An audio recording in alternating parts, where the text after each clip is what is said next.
not old enough to drink, scarcely old enough to vote, and certainly not old enough to be prepared for the horrors before him. But there he stood, hungry and exhausted, with a uniform, a gun, and a little luck separating him from the onslaught of bullets that rained down around him, messengers of imminent doom. The boy scarcely turned man, thought of the lovely nurse he'd met in England, and wondered if he'd ever see her again. The soldier to his left and his right fell, simultaneously, but he pressed onward, as he always had and always would, and bravely faced the fire. Little did the soldier know that he would fight through the rest of World War II, until victory was declared. The nurse would be waiting for him, and he would go on to leave a legacy of dedication and perseverance that would impact generations to come. This man is my grandfather. Maybe some of it had to do with his New York upbringing, but my grandfather quickly figured out how to work hard and be resourceful. His parents had moved from Austria before he was born and worked long hours to make ends meet. They did not know the meaning of giving up, and neither did he. He is a fighter, and though he served as a soldier, the battles he has always fought were much bigger than the field before him. Many soldiers were motivated out of fear, were obligated, or were drafted. But my grandfather left an opportunity at a prestigious university where he was going to pursue engineering and join the Canadian Army because the U.S. was not involved in the war yet. He demonstrated a conviction and commitment to personal values that exemplifies what courage is. His battles have not always been so widely renowned, though. Raising 5 children and moving a family across countries and continents while serving as a CIA agent for 30 years was no easy task.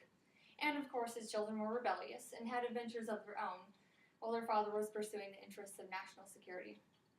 The battle against old age is one he has been waging for years, refusing to succumb to inactivity or even a hint of despair, in all things pursuing excellence. One of my favorite childhood memories was taking long walks on the beach with him, watching for whales and collecting agates. The agates would be brought home to begin their transformation in the rock tumbler, emerging as polished beauties with vibrant colors, revealing what a little work and a lot of patience could do. Cooking was another passion of his, and he would choose the most complex and time-consuming recipes from all over the world, with ingredients that could not even be pronounced. The food wasn't just about the wonderful end product, but was about the process. The more skill, patience, and culinary art necessary, the more satisfying it was.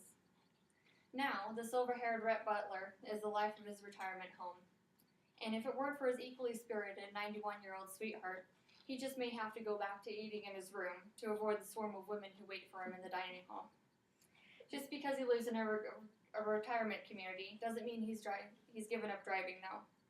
Last time I saw him, he took me up to Crater Lake, and maybe he was reflecting back on his time in Europe, but he decided to drive his Honda Autobahn style on the left side of the road, through the snow and blind corners, while singing Christmas carols. Nothing quite like fearing for your life to keep you young.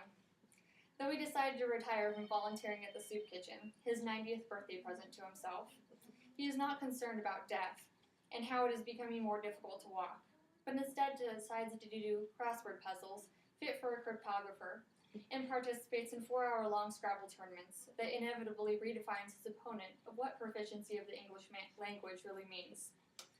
My grandfather has led a full life and has never allowed his circumstances or his experiences to defeat him, but is still striving to learn more and embrace opportunity. His love of life and appreciation for that which is marvelous makes him the most useful senior citizen I have ever had the pleasure of meeting. Though he is undeniably old in age, I am not worried that this year will be his last. His mother lived to be 93 years of age, and my grandfather refuses to go any sooner, believing it is his genetic right. When that day comes, though, and he is no longer here, his greatest bequest will not be the tangible relics of his existence, but will be an attitude of determination and dedication. My children will one day know of my grandfather through many enchanting stories that widen a child's eyes in wonder and delight. Stories of faraway lands, danger, adventure, humor, and love. But they will also know him through me, as I continue to answer the question his example leaves. What could you do with your life if you defied the prosaic and dared to be excellent? Thank you.